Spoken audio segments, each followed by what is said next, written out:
So, once again, thank you for coming for this reading and writing class. So, our topic for today is all about context of a written text. And once again, I am Romana Diana Castillo, your online learning coordinator for today. So, first, let's define what is a context.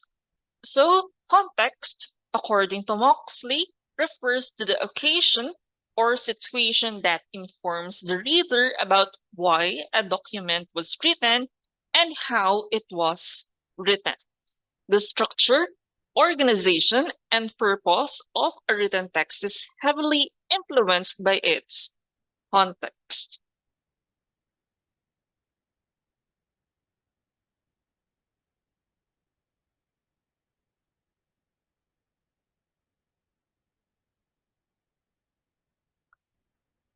And then, context is important as a foundation for the author in constructing his or her written text. This includes how the writer has researched the topic and how he or she organized the context.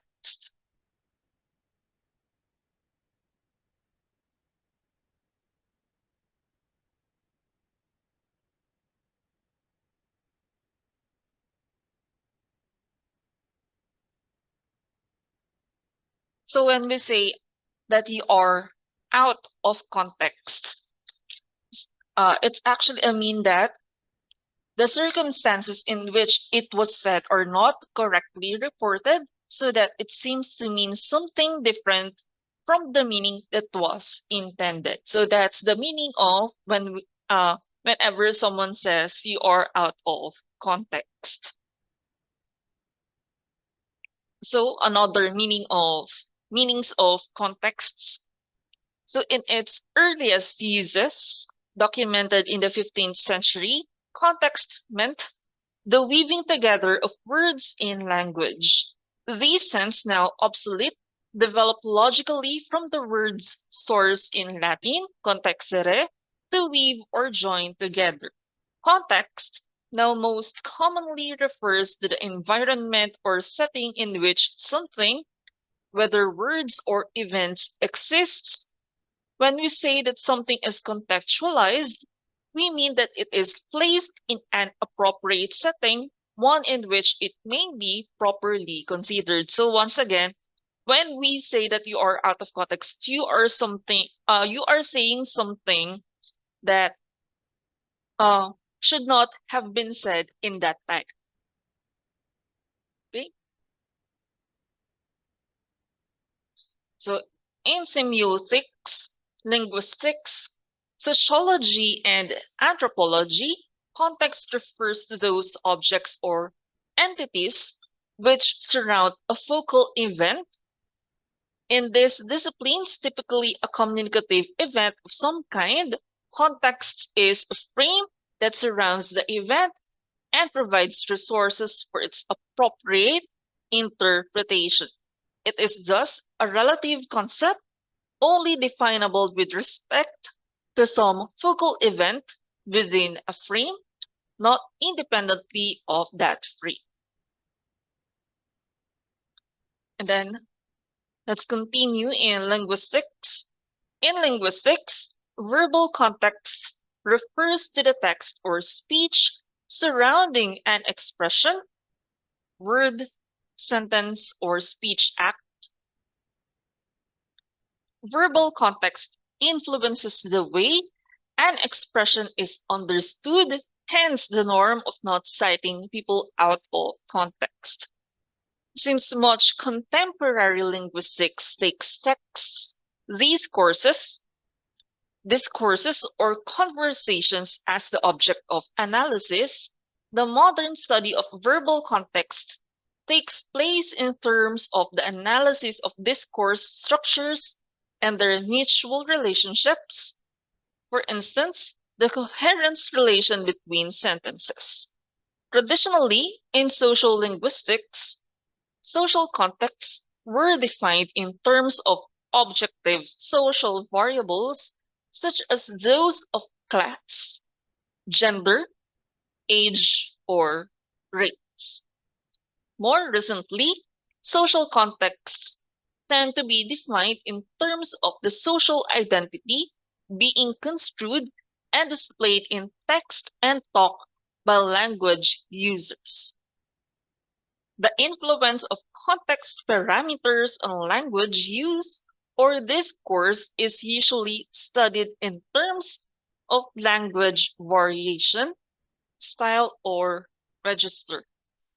The basic assumption here is that language users adapt the properties of their language use, such as intonation, lexical choice, syntax, and other aspects of formulation to the current communicative situation. In this sense, language use or discourse may be called more or less appropriate in a given context. So let's define other meanings of context by social, cultural, historical, and economic. So simply, contexts actually mean the circumstances and setting that provide background information about an event, statement, or idea. The context help you more fully understand something. So before I tell you about social, historical, cultural, and economic, so what is its difference from content?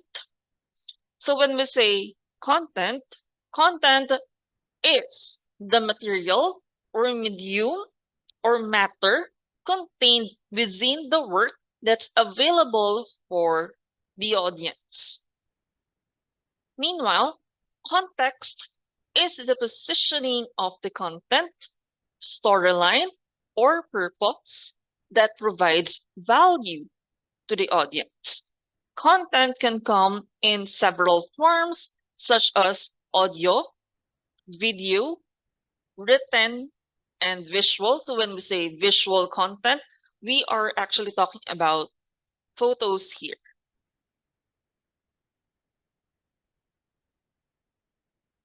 And what is the difference between content and context in a conversation? The content of a conversation is what we talk about. The context of a conversation is how we actually talk about it.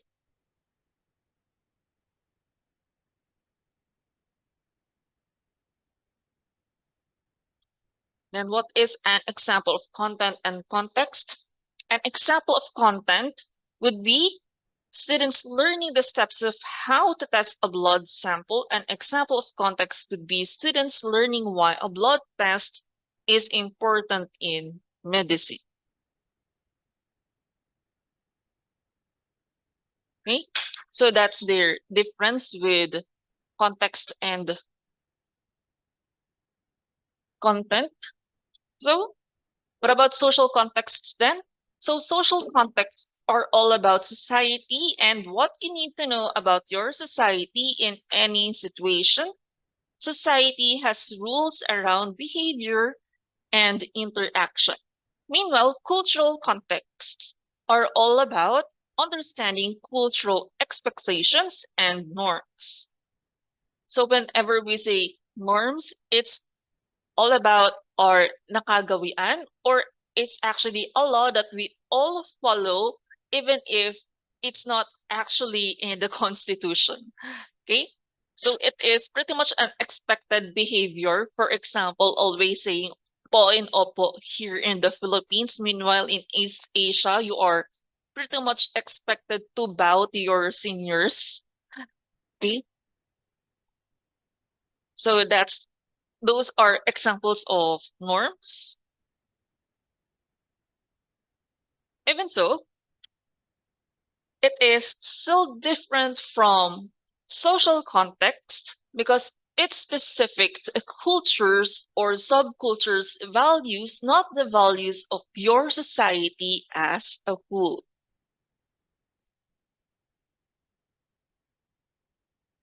Then, historical contexts. Historical contexts are all about what was unique or specific about a certain time in history. Okay, so we are talking about eras here. So this can include cultural and social contexts that are now in the past. So that means it already pretty much happened when we are talking about historical contexts. Then economic context. Economic contexts describe what you need to know about the economics of a situation. For example, a company trying to expand to a new country will want to know the rules of business and supply chain quality to see if they will succeed. So once again, the difference between content versus context. So once again, content is the material matter medium contained within the work that's available for audience. Content can come in several forms: audio, video, written, or visual. So context is once again the positioning of the content, storyline, or purpose that provides value to the audience. So that means if you are going to say that something about a mountain, it should be written correctly. So you won't pretty much talk about a mountain if you are talking about a bag, for example.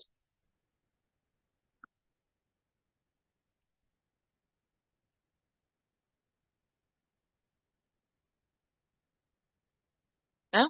Questions on the analysis of context. So Moxley posed the following questions on the analysis of context.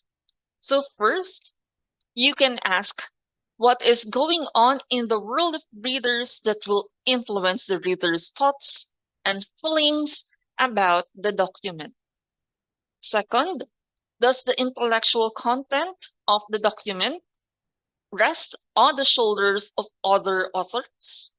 Will readers expect the author to mention particular scholars or researchers who did the original groundbreaking work on the subject you are exploring?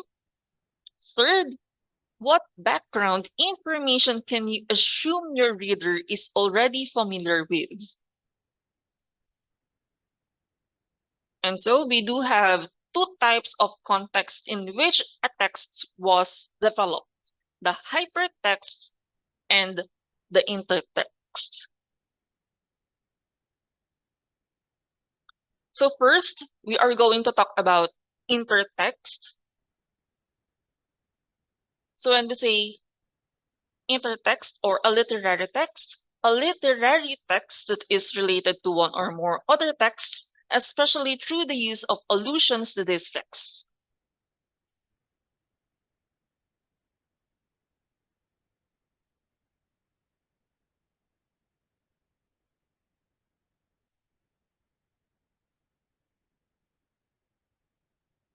So when we say allusion, it is actually about an expression designed to call something to mind without mentioning it explicitly.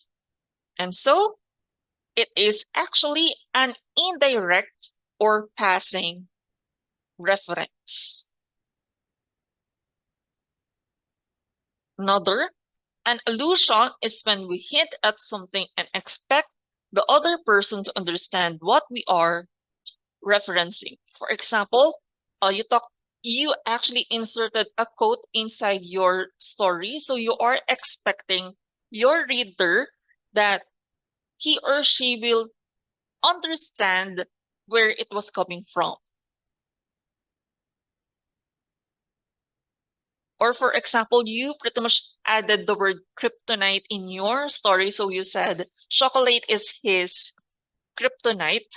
So you are pretty much expecting the reader to understand what kryptonite actually already mean. So when we say that, you are pretty much referencing Superman's weakness, for example, in your uh, story.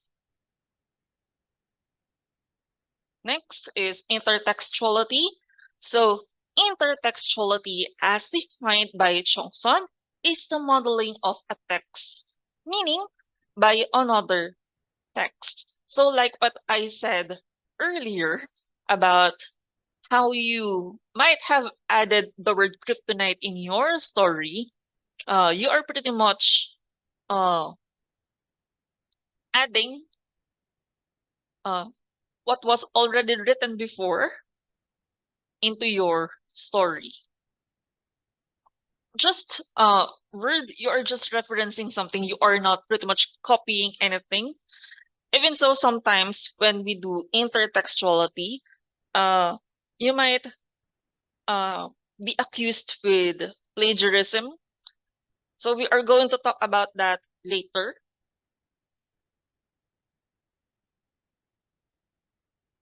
And so, once again, intertext is the relationship between texts and how culture and other writers influence a text.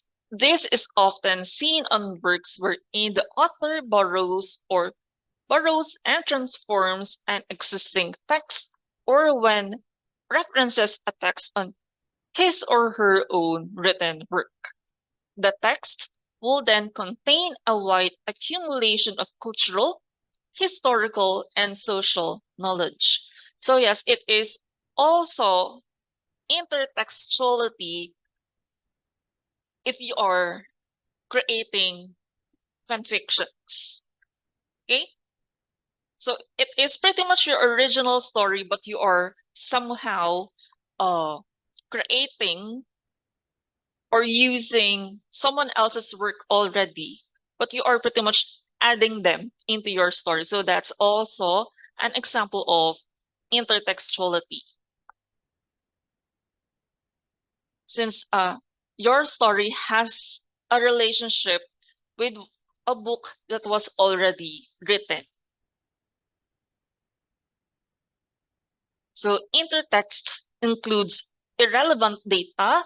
It underscores the main points of the text by making explicit those data that are only implied or presupposed in the text, thus defining their relevance. Spurred by this context, a healthy dialogue among different texts and interpretations, audience is born.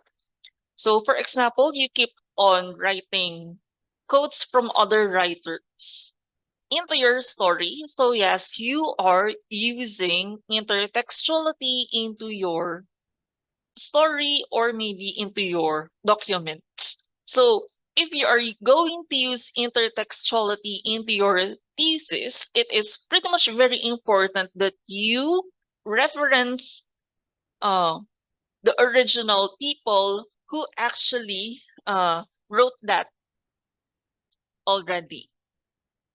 So that maiwasan nyo yung uh, masabihang you are pretty much doing plagiarism.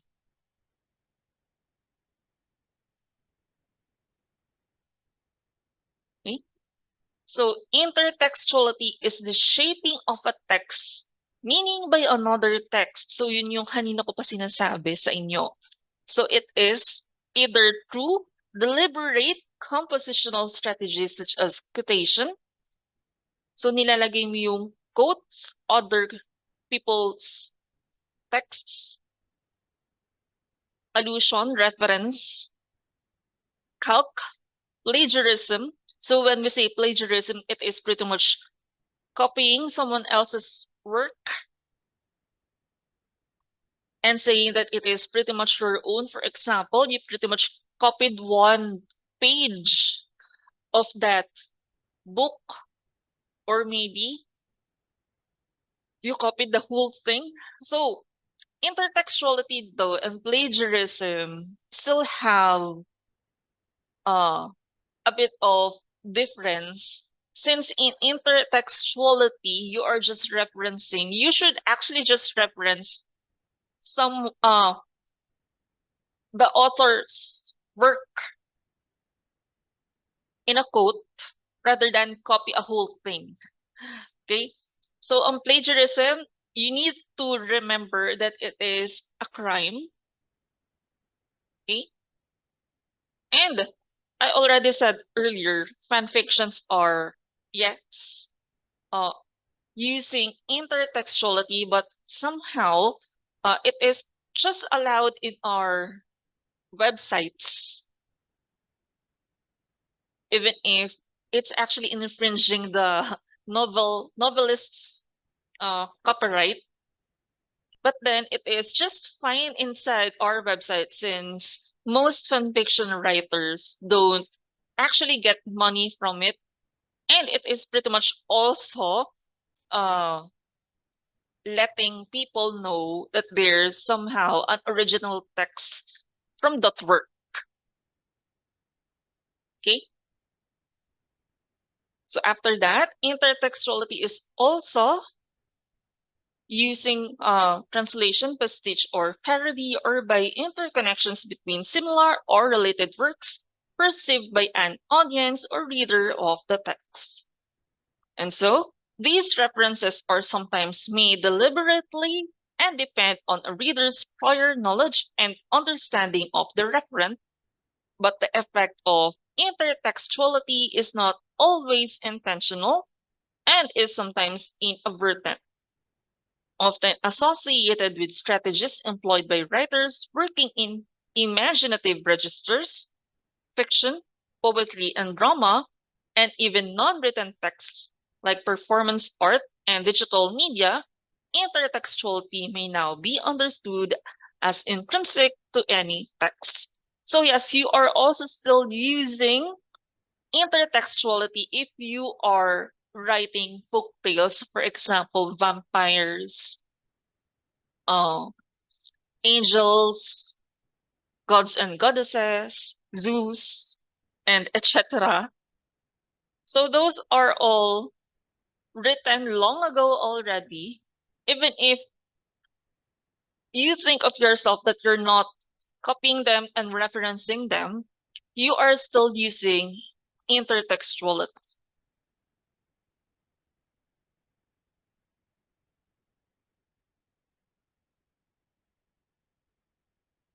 So intertextuality has been differentiated into referential and typological categories. Referential intertextuality refers to the use of fragments in texts, and the typological intertextuality refers to the use of pattern and structure in typical texts. A distinction can also be made between iterability and presupposition. Iterability makes reference to the repeatability of certain text that is composed of traces, pieces of other texts that help constitute its meaning. Presupposition makes a reference assumptions a text makes about its readers and its context. As philosopher William Irving wrote, the term has come to have almost as many meanings as users, from those faithful to Julia Kristeva's original vision to those who simply use it as a stylish way of talking about allusion and influence. So I pretty much already mentioned Julia Kristeva. So yes, she's actually the first to coin the term intertextuality. So Julia Kristeva, once again, is the first to coin the term intertextual in an attempt to synthesize Ferdinand de Saussure's, so sorry for my way of saying it, Ferdinand de Saussure's semiotics, his study of how signs derive their meaning within the structure of a text with Bakhtin's dialogism, his theory which suggests continual dialogue with other works of literature and other authors, and his examination of the multiple meanings or heteroglossia in each text, especially novels, and in each work. For Kristeva, the notion of intertextuality replaces the notion of intersubjectivity.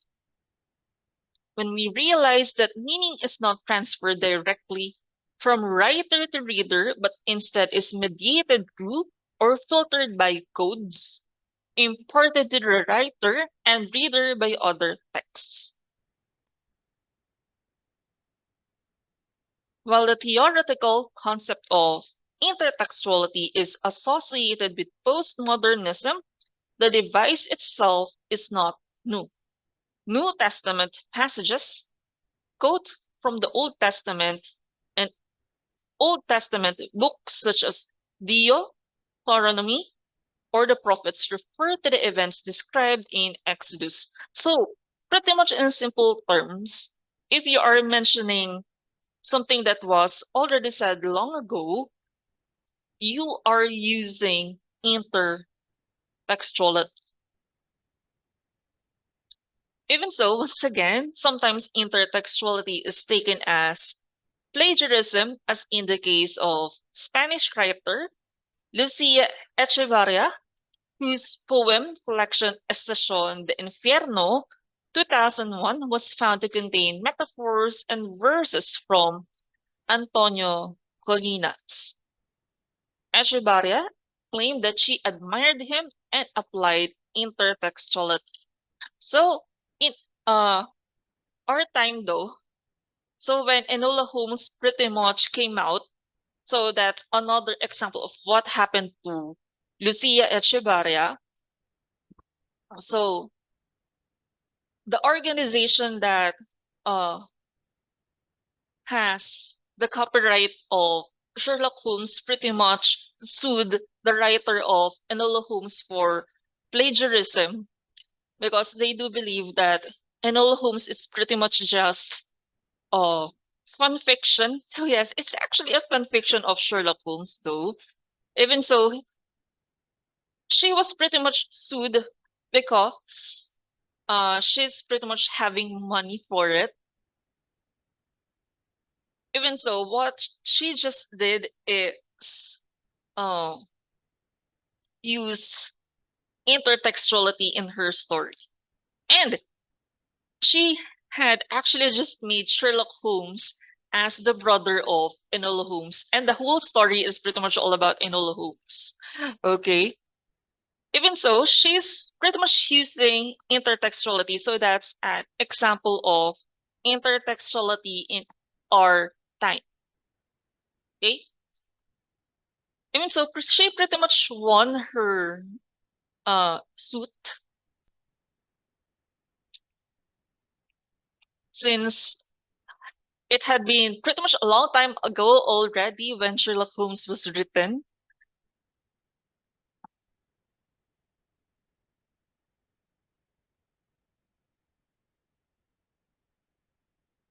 And so, there are books though that needs pretty much a long time before it becomes a public domain. So you need to pretty much wait for example 30 years um,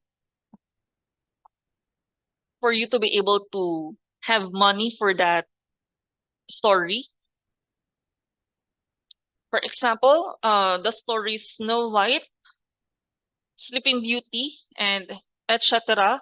So if you're going to use those characters, for example, it's all right to make fan fictions out of them already and make money out of them because they were already pretty much came out a very long time ago.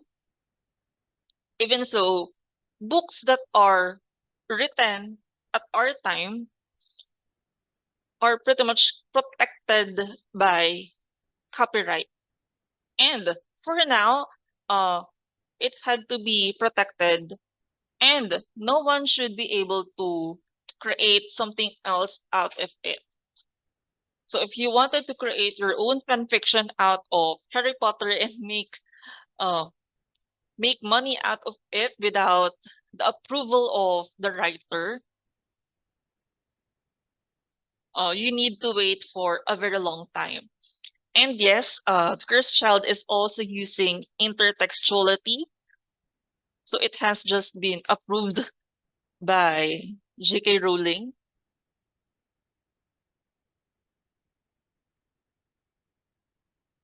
Okay? So now let's talk about types of intertextuality. So we do have the deliberate intertextuality. So the simplest term or the simplest meaning of deliberate intertextuality, you are clearly writing something and saying where that text came from. For example, you pretty much wrote kryptonite into your story. You are deliberately using intertextuality out there. Okay? And so sometimes intertextuality is the result of an author's choice when a heavy metal artist, for example, makes references to Norse mythology, or when a novelist draws on the works of Shakespeare as inspiration. These choices forge a relationship between the old text and the new.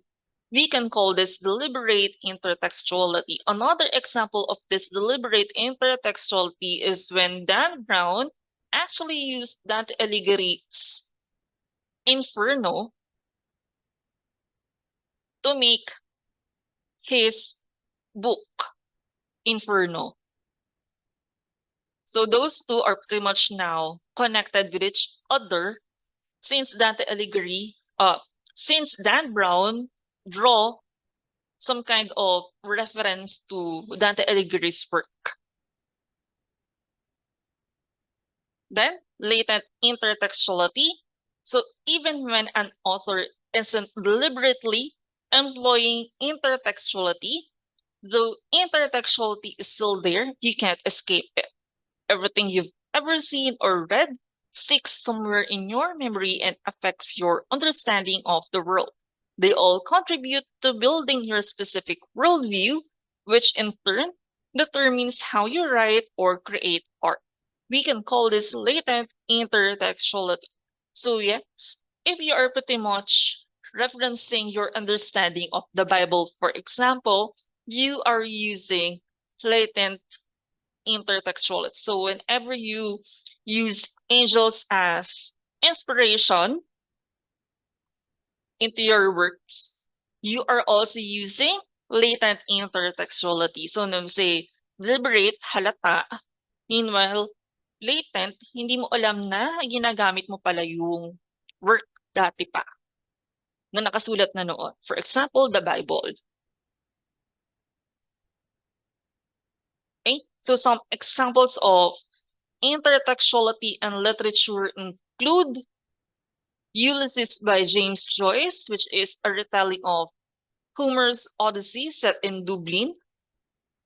The Dead Fathers Club by Matt Haig. This is a retelling of Shakespeare's Hamlet set in modern England. A Thousand Acres by Jane Smiley, a retelling of Shakespeare's King Lear set in rural Iowa. Paralandra by C.S. Lewis, another retelling of account of Genesis, also leaning on Milton's Paradise Lost, but set on the planet Venus. Then last is the Disney's The Lion King. So Disney's The Lion King is a take on Shakespeare's Hamlet. Now we're done talking about intertext. Now we are going to talk about hypertext. So hypertext in reading, according to the Merriam website dictionary, is text displayed on a computer display or other electronic devices with references to other text which the reader can immediately access, or where text can be revealed progressively at multiple levels of detail. So, saan makikita mostly ang hypertext? So, if you are pretty much browsing Wikipedia or Britannica, for example, marami dyang hypertext. Okay?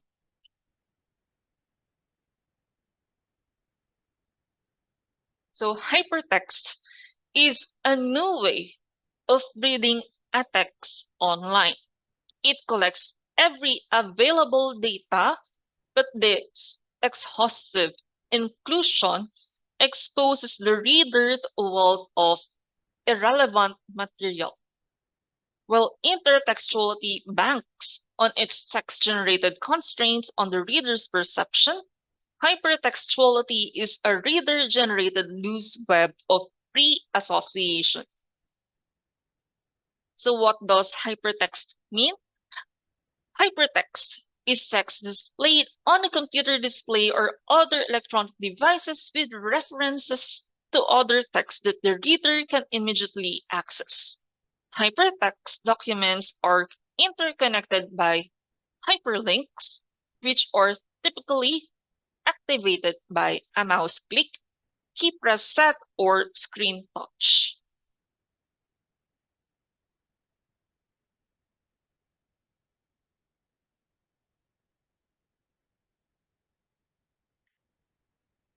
So when we say hyperlink, it is actually a link from a hypertext file or document to another location or file, typically activated by clicking on a highlighted word or image on the screen.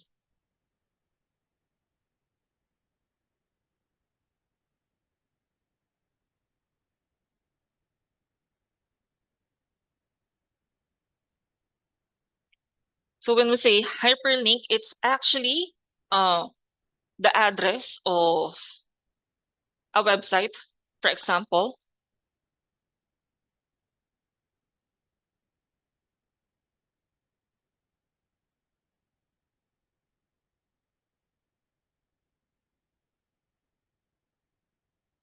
So hypertext refers to a word, phrase, or chunk of text that can be linked to another document or text.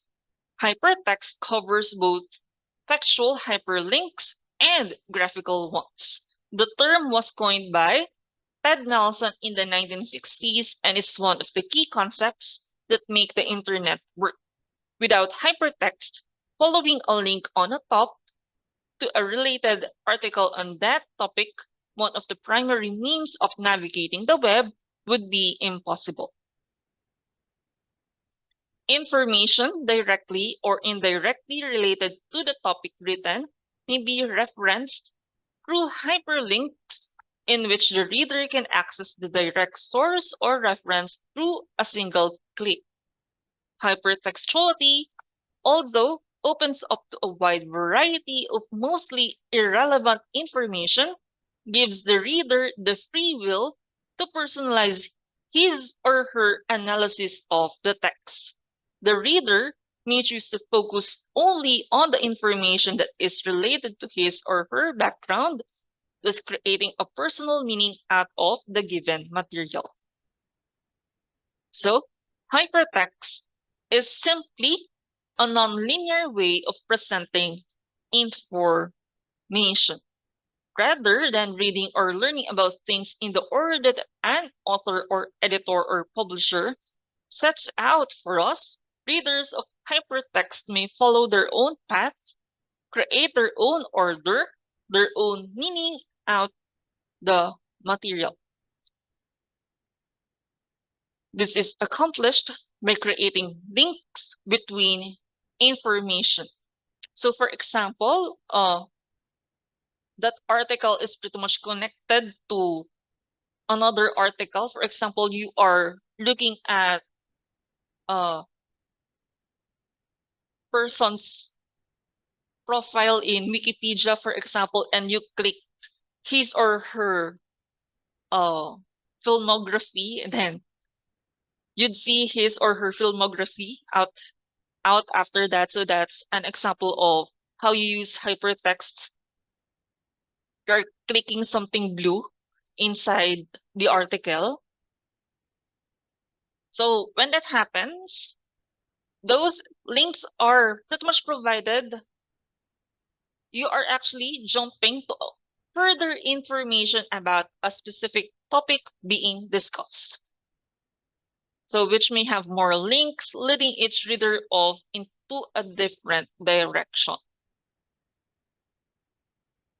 So just like what I said, for instance, if you are reading an article about marine mammal bioacoustics, you may be interested in seeing a picture of a dolphin, or you may want to hear the sound it makes.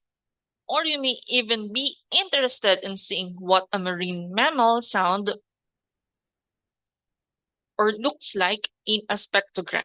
You might even want to find out more about sounds made by other animals in the sea, thus leading you on a completely different detailed path.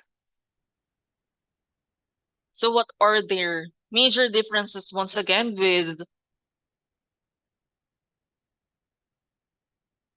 hypertext and hyperlink? So hypertext, so those are simply a text that directs users to a link. Hypertext also refers to the keywords that are usually represented with blue type and displays the info of the subject of the interest when click or hover upon. So yes, ito yung maaaring nakikita nyo sa Wikipedia at kapag kinlik, it will pretty much lead you to another article. Okay? So it contains only text or a bunch of text that are attached with hyperlinks. So when we say hypertext, it is associated with keywords.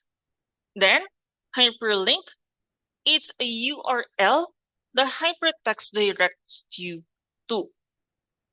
It is also a reference in hypertext document that directs you to some other part of the same document or to a different document altogether. So it contains all types of media such as pictures, videos, graphics, animations, and etc. Hyperlink is associated with anchor